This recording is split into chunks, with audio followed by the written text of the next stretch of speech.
Hiroshima and Nagasaki. 2 days that changed the world forever. The morning of August 6, 1945, in Hiroshima began like any other. People hurried to work. Children got ready for school. Despite the ongoing war, the city lived its own life. It seemed the disaster would pass by. The sky was quiet, but high above, the American B-29 bomber Enola Gay was flying. In its bay was a weapon the world had never seen before, the atomic bomb Little Boy. At 8:15 a.m., it exploded above the city. A blinding flash lit up the sky. The temperature at the epicenter was so high that everything vanished almost instantly. Streets, buildings, people, all that remained were shadows on the walls. In just a few seconds, around 70,000 people were killed. Thousands more died later from burns, wounds, and what was then called radiation sickness. Many didn't even realize what had happened. They were just walking, and suddenly, the world disappeared. August 6 became a day of silence and fire. The United States wanted to end the war.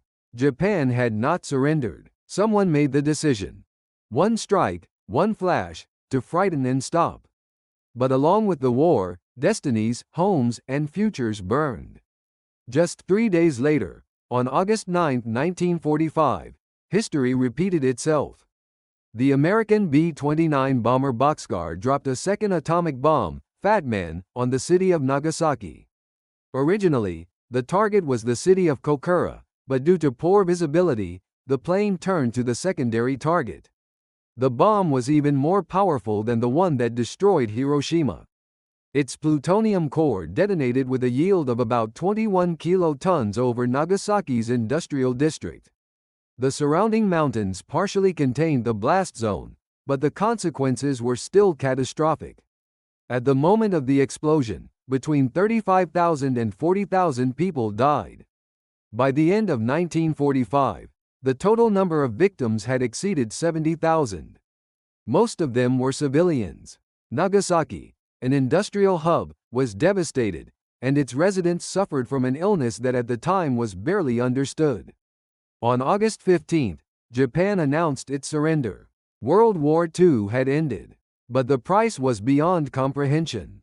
Hiroshima and Nagasaki became not just pages of history, but living reminders of the cost of violence.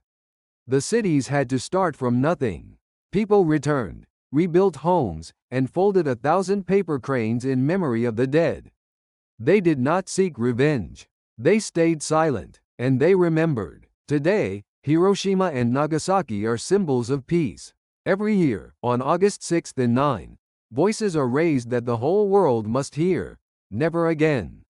Peace is fragile, life is delicate, and if we forget what once was, it may happen again.